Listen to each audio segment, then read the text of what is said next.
I'm Hilary Foster, and at 32, I watched my own father tip my grandfather's wheelchair into a snowbank on Christmas night.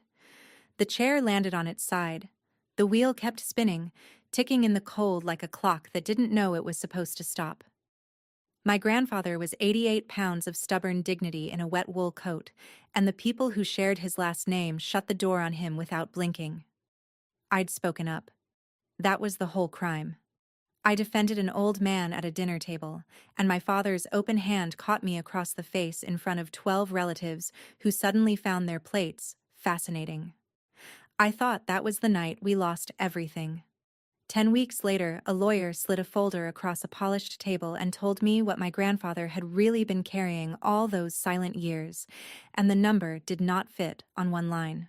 Welcome back to Calm Drama Stories, where ordinary families meet the moment that decides who they really are, and the quiet ones finally get the last word. If stories about dignity, justice, and standing up for the people the world overlooks stay with you, then you are in the right place tonight. Drop a comment and be sure to subscribe. Let me back up to before the snow. I cook for a living. 12 years in kitchens, the last 4 as sous chef at a farm-to-table place downtown, and that February the owner had finally said the word I'd worked toward since culinary school. Chef. My own line, my own menu, my name on the chalkboard. I'd built that the slow way, on burns and double shifts, and a studio apartment I could finally afford on my own, 20 minutes from the suburb where I grew up. Nobody handed me anything, and I liked it that way. The one person who ever acted proud of me was my grandfather, Walter Foster. Walt to anyone he liked, and he liked almost no one in our family by then. He'd had a stroke 3 years back, at 75, and after that, he lived in my parents' big colonial in Halewood, in a downstairs room that used to be a study. I called him every Sunday. I drove out twice a month with soup in a thermos and sat with him while his hands stayed busy, because his hands were never still, even after the stroke took the strength from his right leg. My parents talked about him the way you talk about a leaking roof: expensive, inconvenient, a thing you resent paying for. My mother, Linda, would sigh and mention what his care cost, like she was carrying him on her back up a hill. My father, Russell, mostly just left the room. I didn't understand it then. A man raises you, feeds you, and you treat him like a bill that won't stop coming. I kept thinking there had to be a reason a son could look at his own father with that much cold in his eyes. There was a reason. It took me decades to learn it.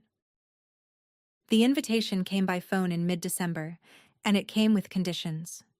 My mother called on a Tuesday while I was prepping for service, and she got to the point the way she always did. Christmas dinner, 7 o'clock, and please, Hilary, don't let your grandfather turn it into a production. Those were her words. A production. I asked what she meant. She said the relatives were coming, the Pruitts and the Andersons, and the evening needed to look a certain way. She said the wheelchair made the dining room feel like a hospital. She said maybe he'd be more comfortable eating earlier, in his room, before everyone arrived. I held the phone against my shoulder and kept dicing, because if I stopped, I was going to say something I couldn't take back. My sister Brooke got on the line next, 29 and never once embarrassed by it, and she spent 4 minutes describing the watch our parents had already bought her. Then she said, almost cheerful, that I should leave the old man home so I could actually enjoy myself. I said I'd bring him. There was a pause that told me everything. I told them I'd handle his chair, his food, all of it, that they wouldn't have to lift a finger. What I didn't say was that I'd already decided. He was going to have one good Christmas in that house while he still could.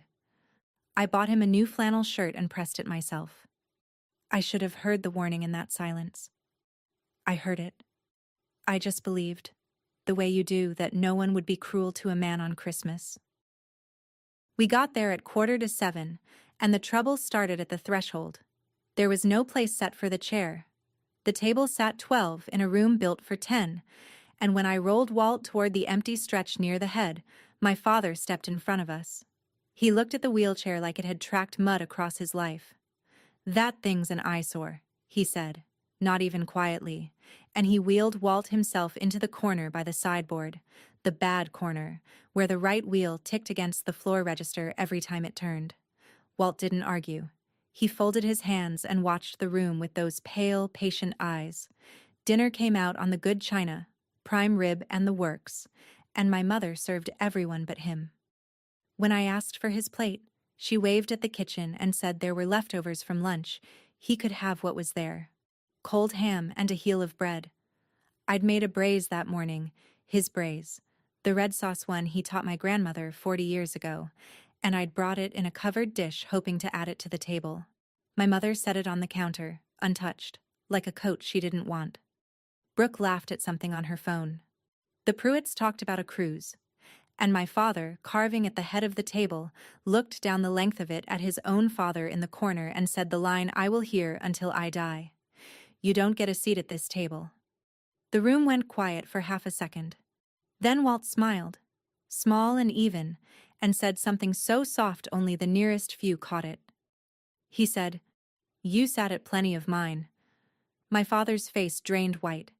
He set the carving knife down too carefully. I didn't understand why a sentence about chairs had hit him like a slap. I would. I should have let it go. I know that's what you're supposed to say.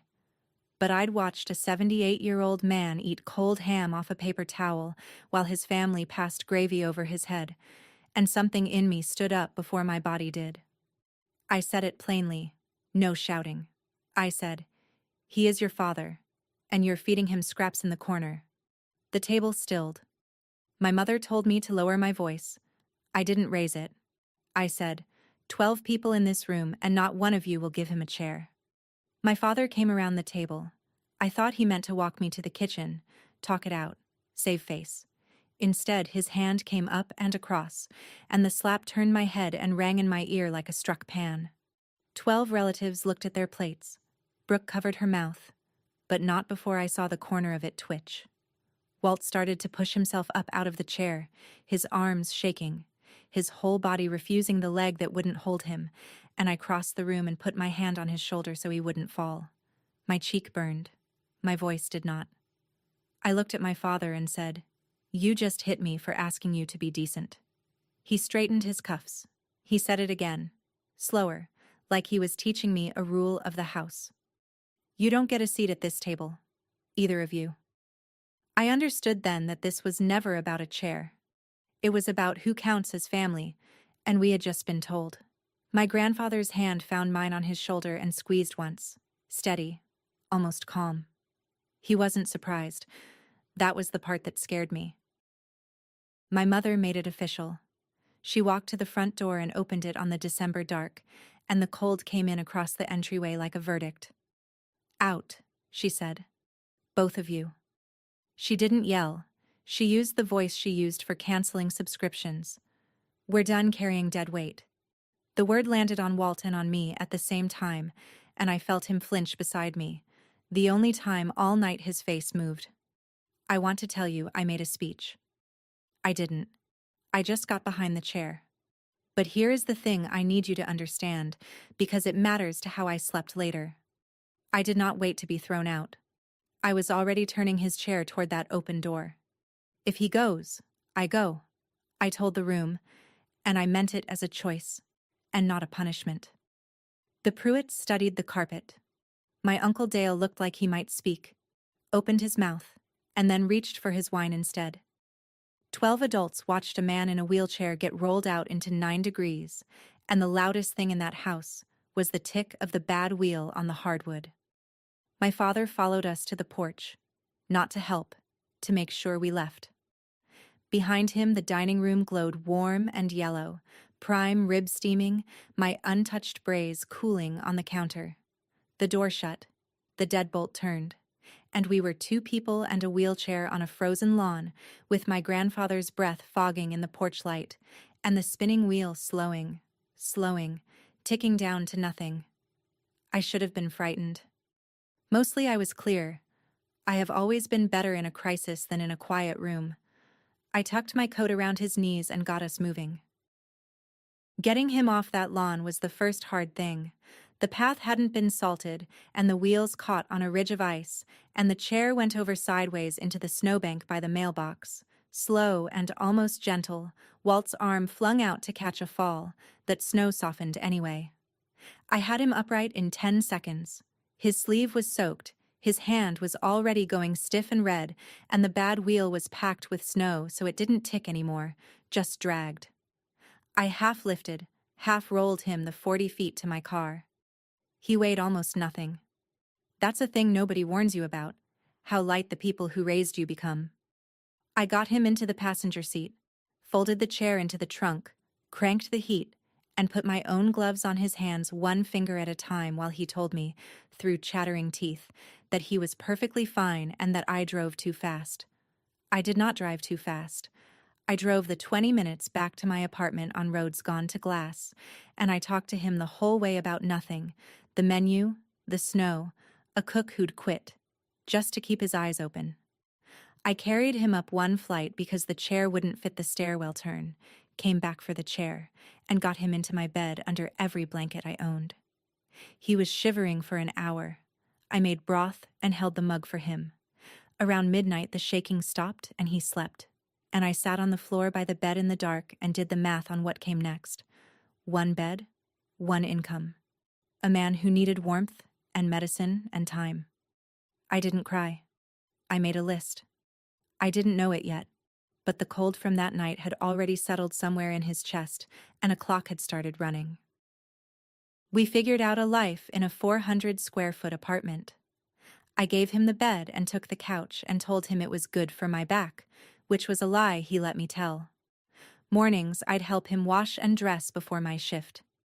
Evenings, I'd come home smelling like the grill and find him by the window with a strip of scrap pine and his pocket knife, his hands moving the way they always moved, peeling thin curls of wood onto a folded newspaper. The first weekend, I finally fixed that bad wheel. The bearing was shot, had been for months, and when I asked why he'd never had it replaced, he said replacing things you can fix is how a man goes soft.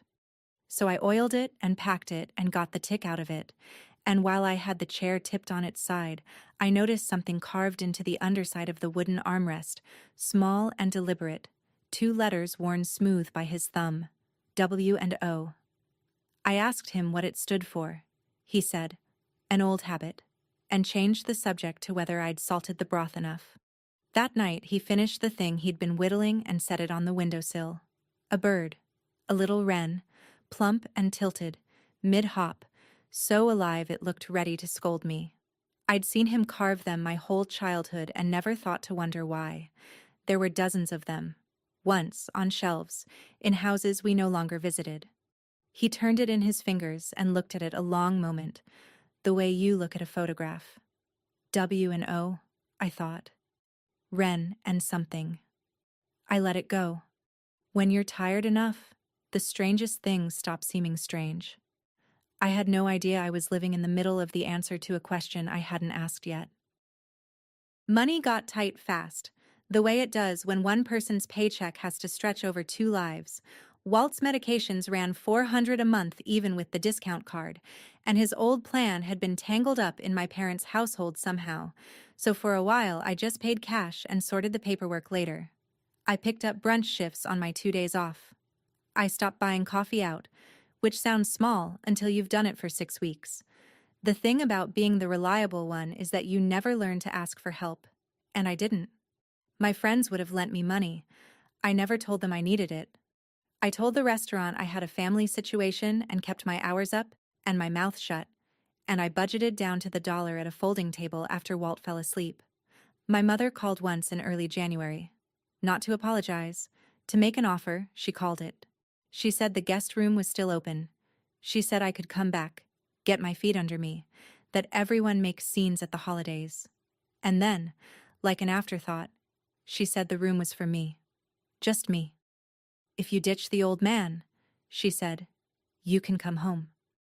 I stood in my kitchen with a pot of his braise going on the stove, and I thought about the word ditch, like he was furniture left at a curb. Comfort isn't worth what you're charging for it, I told her, and I hung up. I didn't slam it. I'm not a slammer. I just set the phone down and stirred the pot and looked over at a man asleep in my bed who had never once made me feel like a burden, and I understood that I had already chosen the more expensive life and that I would choose it again. The first crack in the ordinary came at a hardware store. I'd taken Walt with me to buy felt pads and a new threshold ramp so the chair would clear the bathroom door, and we were in the lumber aisle because he wanted to feel the oak, run his thumb along the grain and tell me which boards were lying about their quality. An older man in a canvas jacket stopped at the end of the aisle and just stared. 60s, weathered, the kind of hands that have held tools for 50 years. He looked at Walt for a long beat, then took a step closer and said, "You're not." He stopped. He said, "No, couldn't be." He shook his head at himself and almost laughed. "I'm sorry," he said. "You look exactly like a man I worked for a lifetime ago. Best in the business, and then he just vanished."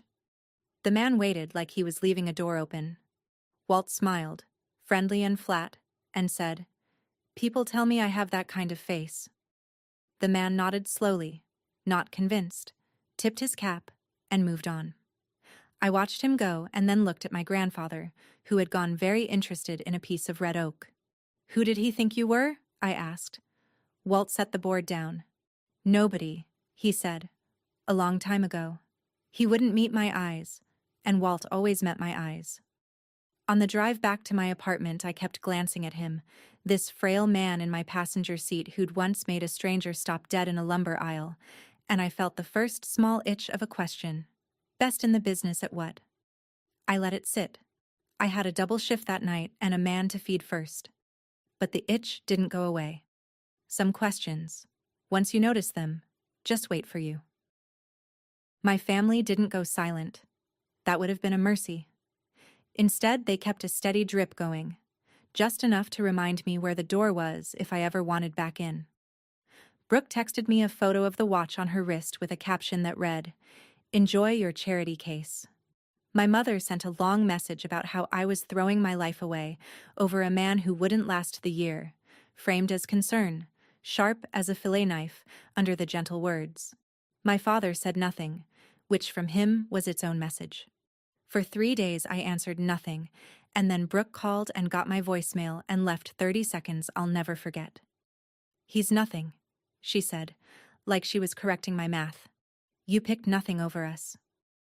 I sat with that for a while. The old me, the one who managed everyone, would have called back and tried to explain, tried to be understood. But you can't reason someone out of contempt they enjoy. So I did the only clean thing. I blocked her number, then my mother's, then my father's, one after another, and the apartment got quieter and somehow easier to breathe in. Walt watched me do it from the bed. "You don't have to fight them for me," he said. I told him I wasn't fighting them.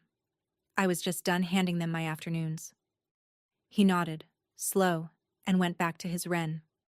I want to pause here for a second because if you've ever sat at a table where people who share your blood watched you get hurt and said nothing, then you already understand why I couldn't walk away from him. You don't owe loyalty to people who only offer it on condition. Stay with me, because what my grandfather was quietly carrying changes everything that comes next. If this is hitting home, hit subscribe so the rest of the story finds you. Walt started talking more in late January, the way people do when the nights get long and the body slows. Mostly stories, and most of them were about wood. He told me about a shop floor he ran in the 80s, the smell of fresh-cut maple, the men who worked the joiners, a company he'd built from a 2-man garage into something with his name on the side of a building. "Foster and Sons," he said, and his mouth went tight on the word sons. I asked what happened to it. He was quiet for a while, peeling a curl of pine. Then he said, "The year they took it all, like it was the name of a season." I asked who took it. He looked at the wren coming alive in his hands and didn't answer that. Instead, he said the thing he'd say 3 more times before the end, the thing that's been carved into me ever since.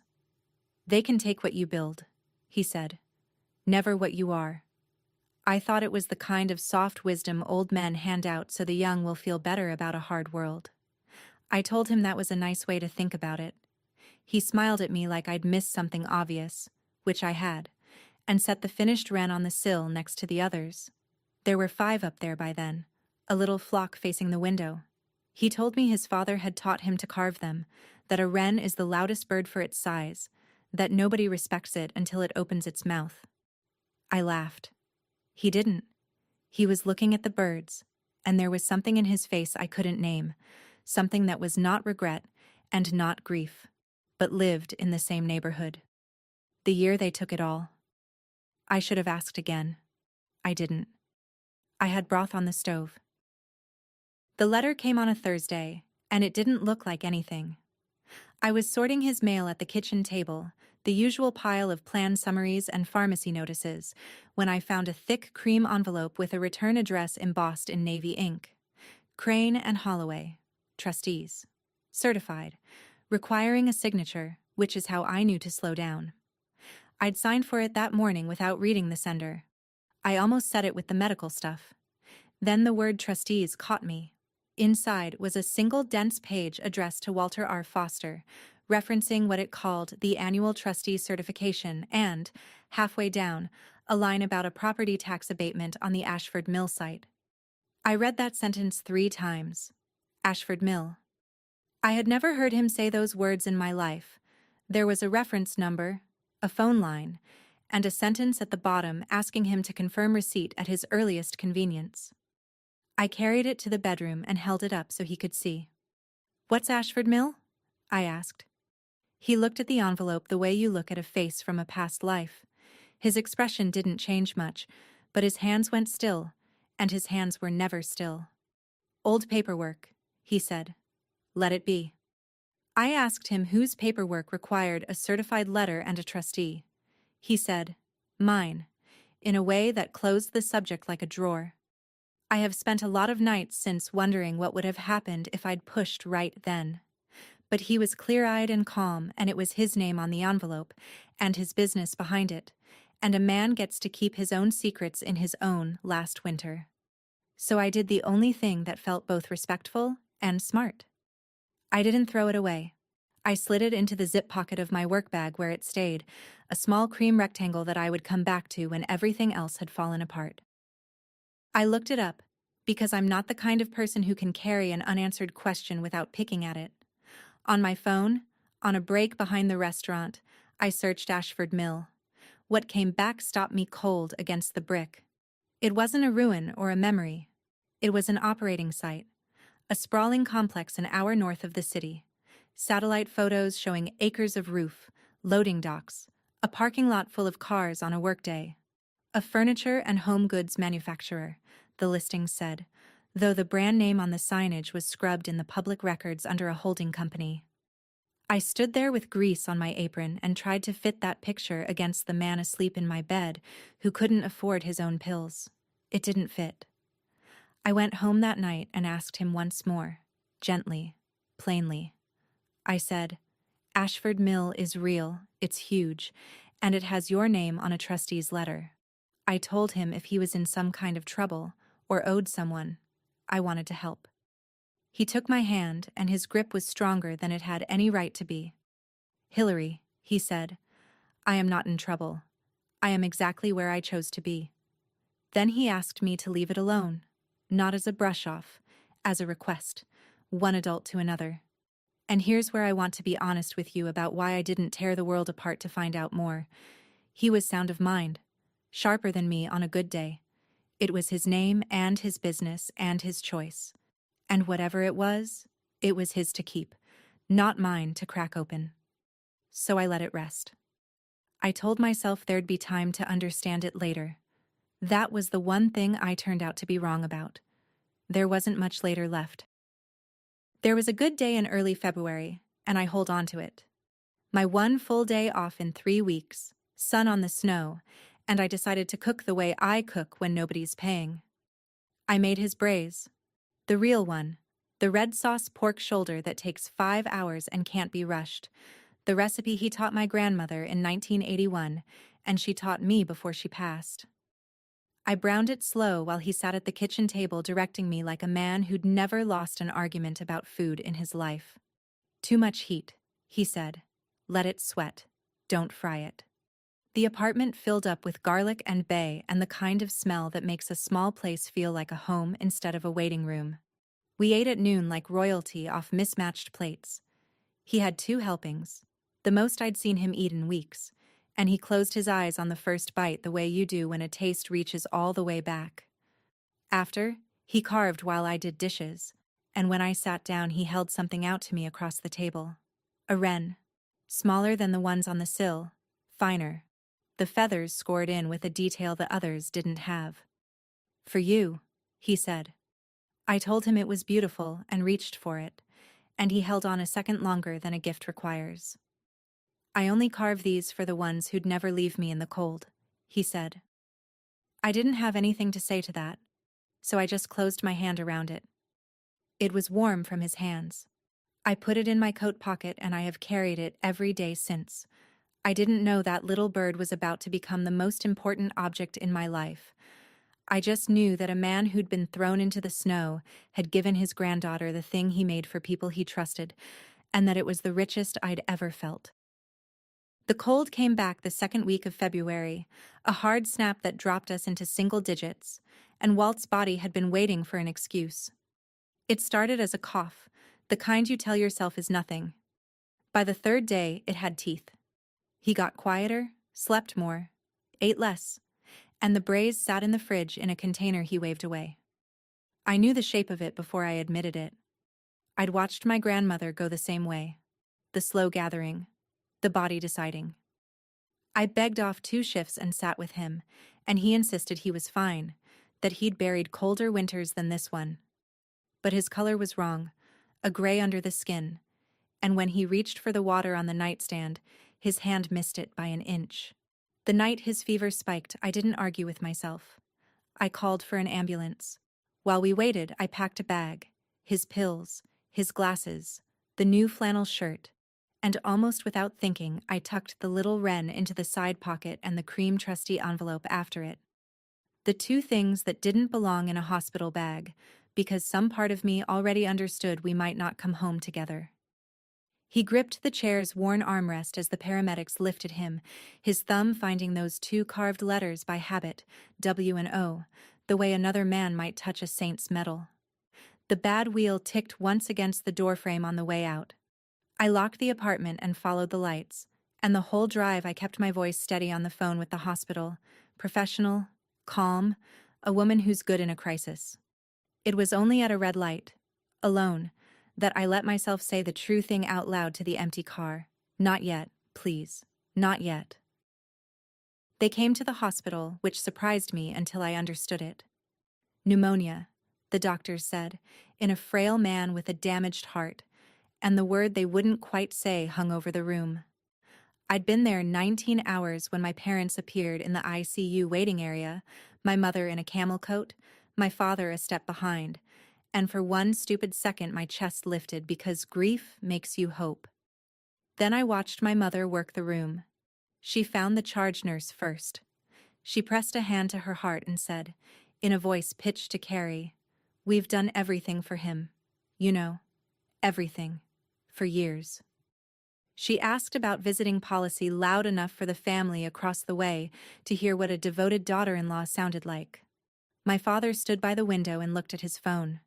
Neither of them asked me a single question about Walt's actual condition, his oxygen, his medications, the DNR conversation the doctor and I had already had. They asked who else was coming.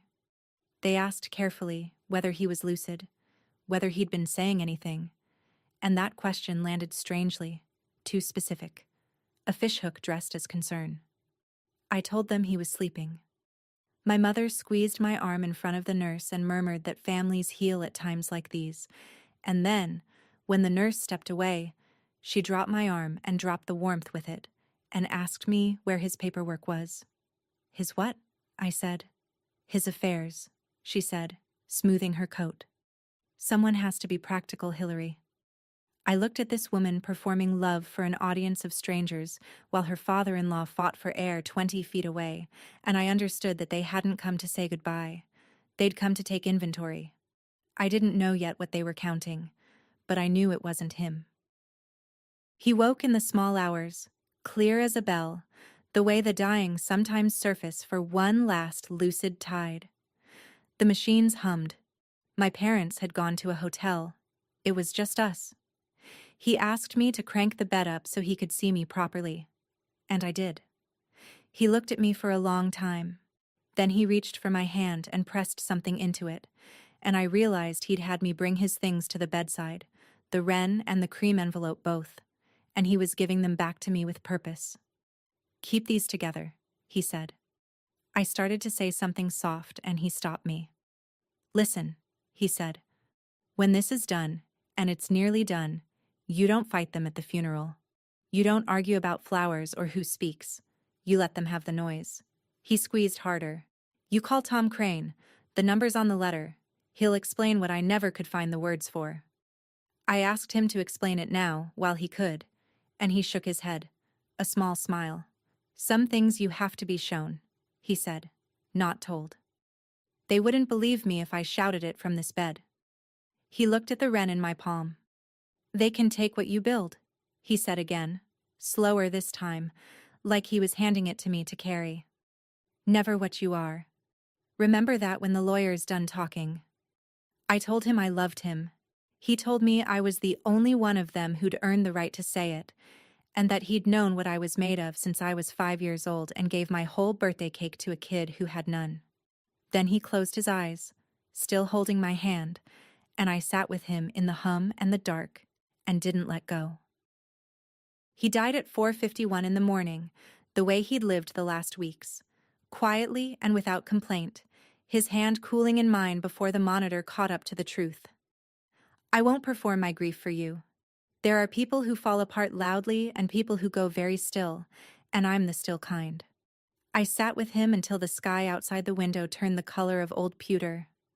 I thanked the night nurse who'd been kind, and I signed the forms as steady hand signs.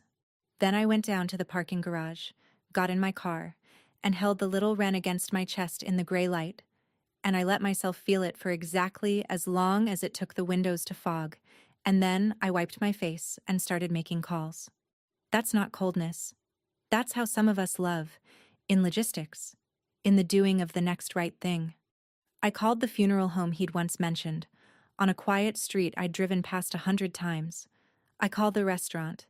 And then, because his voice was still in my ear, I took the cream envelope out of my bag and dialed the trustee line, Crane and Holloway, and left a message for a man named Tom Crane that my grandfather, Walter Foster, had passed in the night, and that he'd told me to call.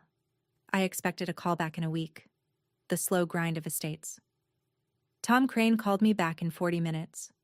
His voice was careful and warm and absolutely awake, like a man who'd been waiting a long time for this exact phone to ring. "I'm so sorry for your loss, Ms. Foster," he said. And then, before I could speak, he said the sentence that tilted the floor. "There's a great deal we need to discuss, and almost none of it can happen over the phone." My parents took over the funeral within a day, exactly as Walt had predicted. They reappeared the moment there was a thing to be seen managing. My mother booked the cheapest package at a chapel across town, told the relatives it was what Walt would have wanted, simple, and scheduled it for a Tuesday morning when fewer people could come. My father handled what he called the estate, which, as far as anyone knew, amounted to a wheelchair, a suitcase of clothes, and whatever was in a modest checking account. They didn't ask me to speak.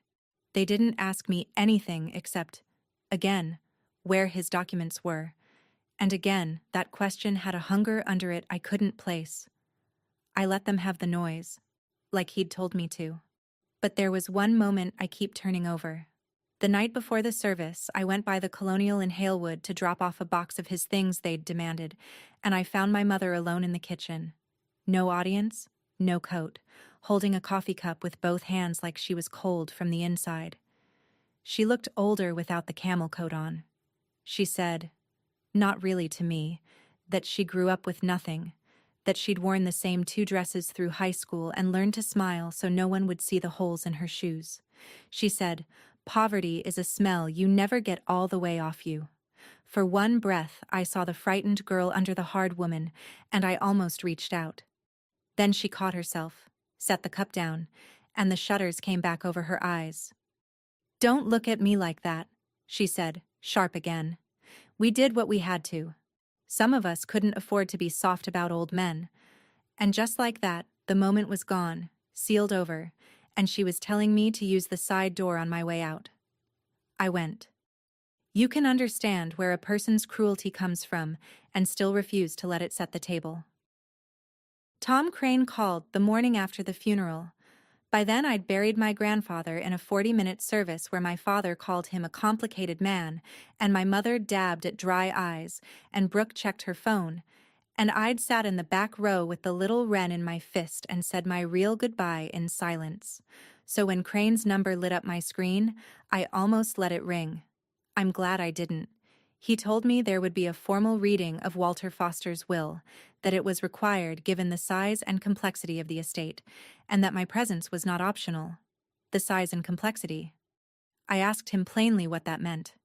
He paused, and I could hear him choosing his words like a man stepping across a frozen pond. "Ms. Foster," he said, "your grandfather left specific instructions for how this is to be revealed, and in what order, and to whom. I have honored every wish of his for 26 years, and I intend to honor this one." Then he said the part that made the hair stand up on my arms. "Until the reading, please do not sign anything anyone puts in front of you. Do not agree to administer anything. Do not let your father file as next of kin. And do not, under any circumstances, discuss the trustee letter with your family." I said I hadn't told them about it. "Good," he said, with feeling. "Keep it that way for 9 more days." I hung up and stood in my kitchen and looked at the cream envelope on the counter, and for the first time I let myself think the thought I'd been pushing down for weeks.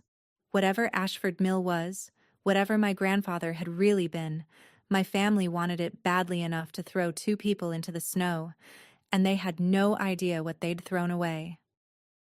The reading was held downtown, on the 31st floor of a glass tower I'd walked past my whole life without once looking up. Crane and Holloway took the entire floor. That was my first clue that 9 days hadn't prepared me for anything. The receptionist knew my name before I gave it. A young associate walked me down a hallway hung with framed photographs of furniture, beautiful pieces, chairs and sideboards and long farmhouse tables, and at the corner before the conference room there was a single large frame holding nothing but a logo. A small bird, plump and tilted, mid-hop, a wren. Under it, 2 words in a quiet serif, "Wren and Oak." I stopped so suddenly the associate had to wait. W&O. I put my hand in my coat pocket and closed it around the little carving and felt the floor of my understanding shift an inch. The conference room was already filling when I came in. My parents sat near the head of the table in their good clothes, my father drumming his fingers, my mother's chin lifted, Brooke beside them filming the view on her phone. And there, at the far end, in a gray suit that no longer fit him quite right, sat Gerald Voss. I knew the name the way you know a name from old arguments overheard through doors. My father's one-time partner, the lawyer, a man Walt's mouth had gone tight around once or twice. Voss looked like he'd rather be anywhere else on earth. He kept clearing his throat and checking the door. My family thought they'd come to divide a suitcase and a checking account. They'd dressed for a formality. At the head of the table, an older man in shirt sleeves squared a thick folder against the wood and looked, for just a second, at the empty space beside his chair where someone had wheeled in a familiar old wheelchair. Tom Crane. He caught my eye and gave the smallest nod. Then he began. Tom Crane did not raise his voice once in the next 20 minutes, and he didn't have to. He introduced himself as the trustee and personal counsel to Walter R. Foster for 26 years. He said he would read the estate into the record in the order his client had instructed, and he asked that questions be held. My father said, with a little laugh, that he didn't think this needed to take long. Crane looked at him for a moment and then opened the folder. The estate of Walter R. Foster, he read, consists primarily of his sole ownership interest in Wren and Oak Incorporated, a privately held home furnishings manufacturer, together with its parent holding company, Wren Holdings LLC. He turned a page. As of the most recent audited valuation, he said, the combined enterprise is worth approximately $1.1 billion. The room did not gasp. It went silent in a way that's louder than any gasp, the silence of every person doing the same impossible math at once. My mother's chin came down. Brooke lowered her phone. My father's fingers stopped drumming. 1.1 billion, Crane repeated evenly, in case anyone needed it twice. He went on. The estate further includes the real property held by Wren Holdings, comprising 100 parcels across 11 states, manufacturing sites, showrooms, warehouses, and the flagship Ashford Mill complex. He looked up. Many of you, he said mildly, have furniture in your homes that your grandfather and father-in-law built. You simply never knew his name was on it. He let that sit. Then he reached over and set his hand on the worn arm of the wheelchair beside him, on the very spot where 2 letters were carved into the wood, and he said, "This chair, which he insisted I place here today, carries his maker's mark, W&O. It is carved into every piece his company has made for 25 years." He turned the little framed logo on the table to face us, the Wren mid-hop. "And this," he said, "his mark before he had a company at all. The bird he carved by hand and gave only to the people he trusted." Across the table, my hand was in my pocket, wrapped around the exact same bird, warm where I'd held it for 9 days. I understood then what I had been carrying. My father found his voice first because men like my father always do. "This is absurd," he said, half standing. "If Dad had $1 billion, why was he living in my house eating my food?" Crane let the question hang until it embarrassed the man who'd asked it. Then he opened the second section of the folder. "To answer that," he said, "we have to go back 27 years. He laid out the documents one at a time, naming each for the record. There was a forensic examiner's report. There was a power of attorney dated to a week when Walter Foster lay in a hospital bed after his first cardiac event, his signature on it shaky and, according to the examiner, not his at all. There was a share transfer agreement moving controlling interest in Foster & Sons Furniture to a partnership of 2 men, executed while the founder was sedated and incompetent to sign. A transfer carried on a forged hand," Crane said quietly, "moves nothing the law will recognize. In the eyes of a court, those shares had never lawfully left this man at all." Then he read the 2 names on that partnership into the record. Russell Foster, Gerald Voss. The silence changed temperature. At the far end of the table, Voss stood up too fast, said he had a call, and found the associate quietly blocking the door. "Sit down, Mr. Voss," Crane said, without heat. "Your client is also you." My father's face had gone the gray I'd last seen on a hospital monitor. "They stole it," I said, the first words I'd spoken in that room, and they came out steady. "They forged his name and took his company while he was dying in a bed." Crane nodded once. "Your grandfather knew," he said. "He had the documents examined the moment he recovered.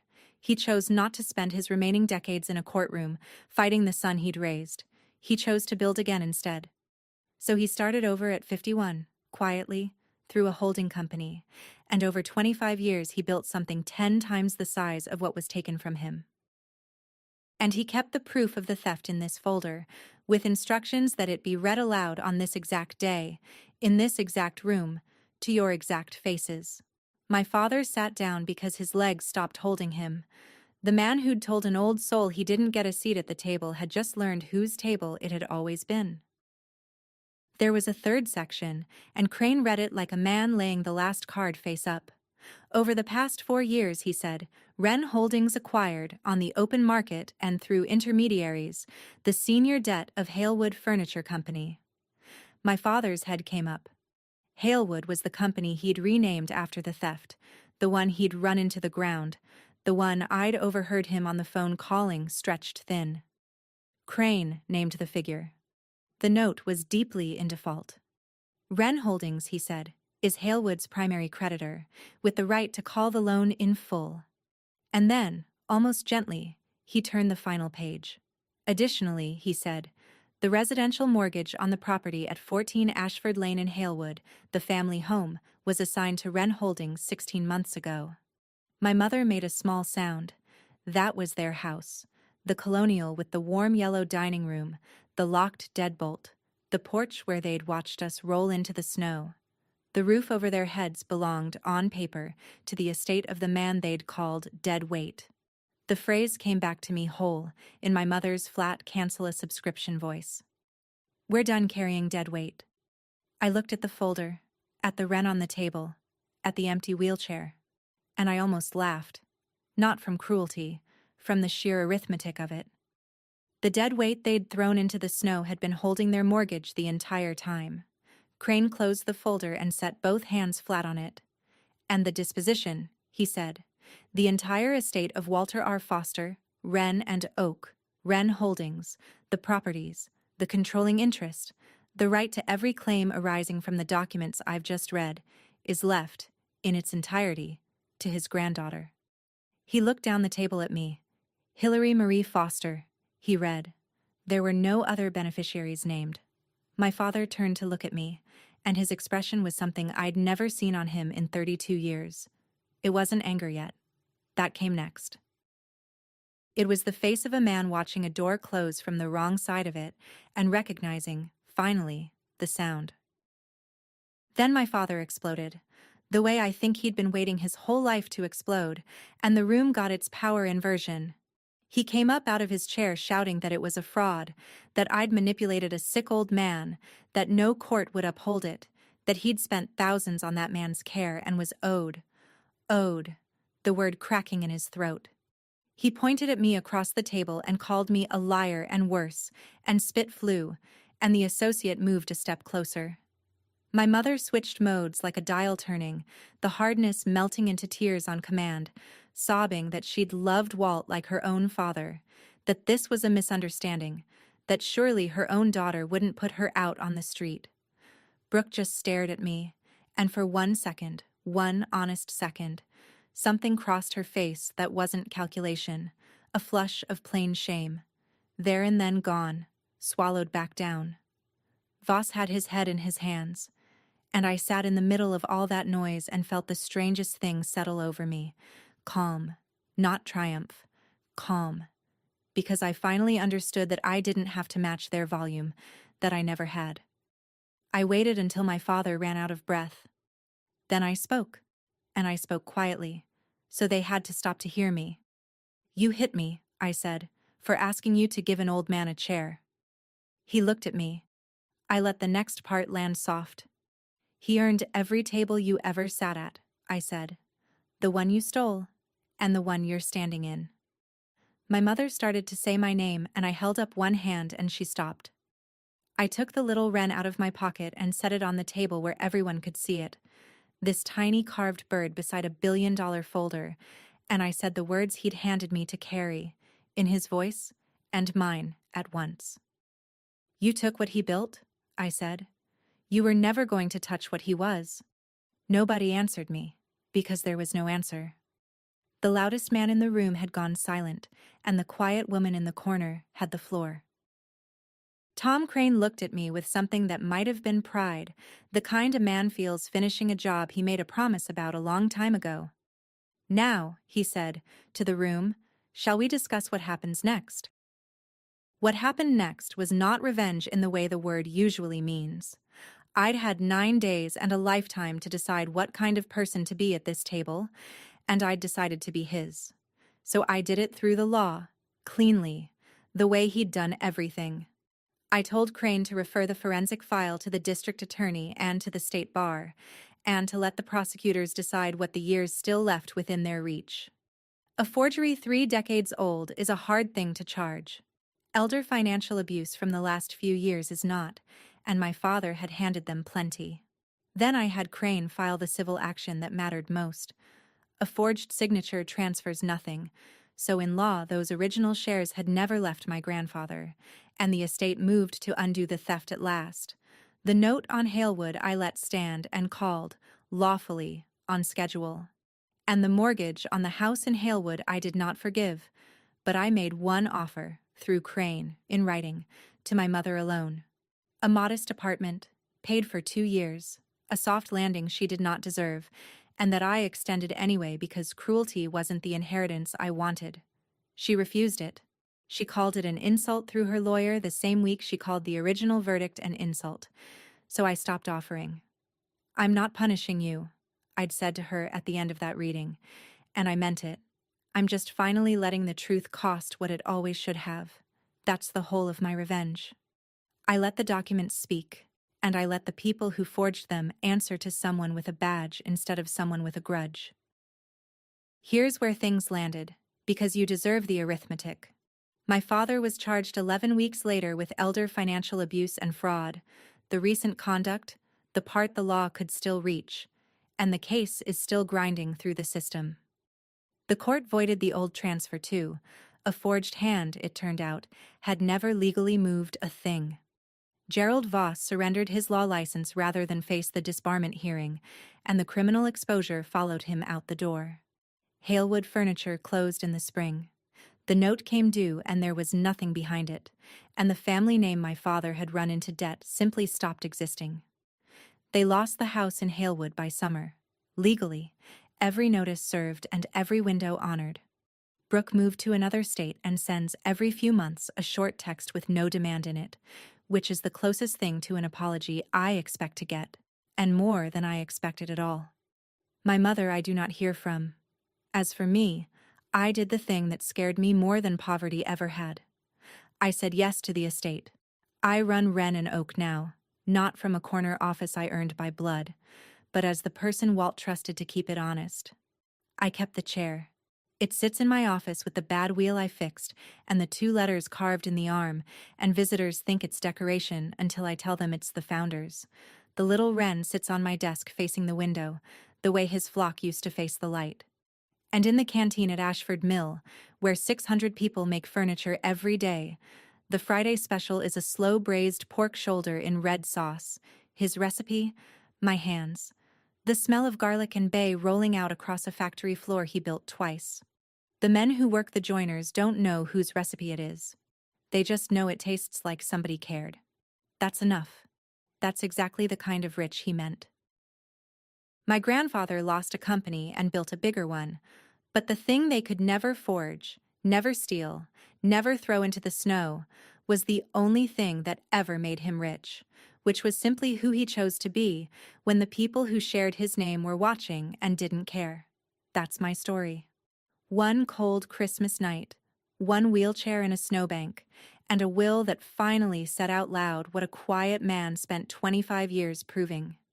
If this reminded you that kindness to the overlooked is never the foolish choice, and that dignity is the one thing no one can take from you, then take it as a sign tonight. Call the family member everyone else forgets. Check on the ones the world rolls into the corner. Do it today. Share this with someone who needs to hear it. Drop a comment, hit subscribe, and I'll see you in the next one.